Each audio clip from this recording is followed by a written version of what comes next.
તમને કહું અમારી સોસાયટી જેવી સોસાયટી દુનિયા આખીમાં બીજી એકે નહીં જડ્યો. ખરા અર્થમાં કોઓપરેટિવ સોસાયટી છે. કઈ રીતે? બધામાં કોઓપરેશન. બધા માગી માગીને જ પોતાનું ઘર ચલાવે.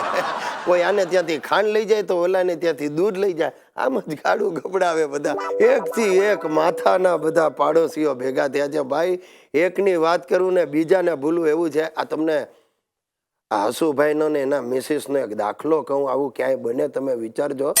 હમણાં હસુભાઈના વાઈફ જોશના ભાભી તેણે ઊંચકીને ખુરશી હસુભાઈના માથામાં પછાડી. સોસાયટીમાં દેકારો બોલી ગયો.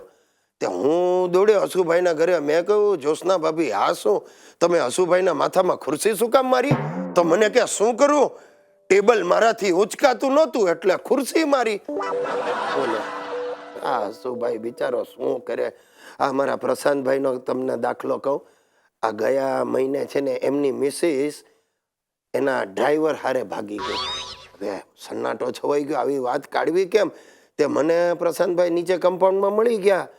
મેં કહું ભાઈ બહુ ખોટું થયું, મેં આ વાત સાંભળી મિસિસ ડ્રાઈવર હારે ગઈ, બહુ ખોટું થયું. મને કે એમાં કાંઈ ખોટું નથી ગિરીશભાઈ, મને ગાડી ચલાવતા આવડે એટલે આપણું કામ કાંઈ અટકવાનું નથી.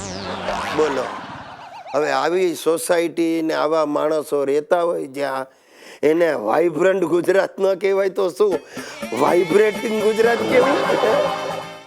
આજના મુખ્ય સમાચાર. ગુજરાત સરકારે વિકાસની હરણફાળ ભરી છે. એને માટે ઔદ્યોગિક સમિટ યોજાઈ ગઈ છે. નવા ઉદ્યોગો સ્થાપવા માટે લાખો કરોડોના MOU પર હસ્તાક્ષર થયા છે. બસ સાહેબ, ટીવી પર આવા સમાચાર મારા ફેમિલીએ સાંભળ્યા અને બધાના માથે MOU નું ભૂત સવાર થયું છે. મારી સુશીલા મને આવીને કે ગિરીશ મને લાગે છે હવે આપણે બંને પણ MOU કરી લેવું જોઈએ. તો આપણે બંને MOU? તને MOU નો અર્થ ખબર છે? મને કે એ બધું જવા દો, આપણે MOU કરી લઈએ કે તમે દર મહિને ઘરના વિકાસ માટે 25,000 રૂપિયા આપશો. અરે મેં કહ્યું ધીરી પડ, હજી મારો વિકાસ અધૂરો છે. તું આવા MOU સાઈન કરાવીશ ને તો મારો વિકાસ અટકી જશે ને મારો રકાસ થઈ જશે. ને મારો હિતિયો જોડાયો છે MOU પાછળ. આવીને મને કે પપ્પા આપણે હવે MOU કરી લો. મેં કહું શું તારી સાથે હું MOU કરે? મોબાઈલનો જોઈન્ટ વેન્ચર. મોબાઈલનો શું જોઈન્ટ વેન્ચર? મોબાઈલ હું વાપરીશ, બિલ તમારે ભરવાનું અને દર મહિને 1,500 રૂપિયા પોકેટ મની ફિક્સ. આરામખોર, તારામાં કોઈ આવડત નથી. આ 1,500 રૂપિયા તું ફોન પાછળ ઉડાડે છે. ભણવાના નામે મીંડું છે મીંડું. મને કે નહીં પપ્પા હું તો ભણું કે ના ભણું, MBA છું. તું MBA છે? હા મને બધું આવડે MBA. આખો ઠોકી દઈશ સાલા.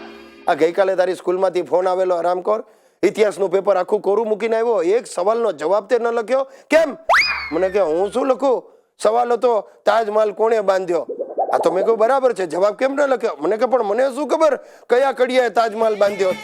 શું આને પહોંચી વળ્યું મારે? બોલો સાહેબ.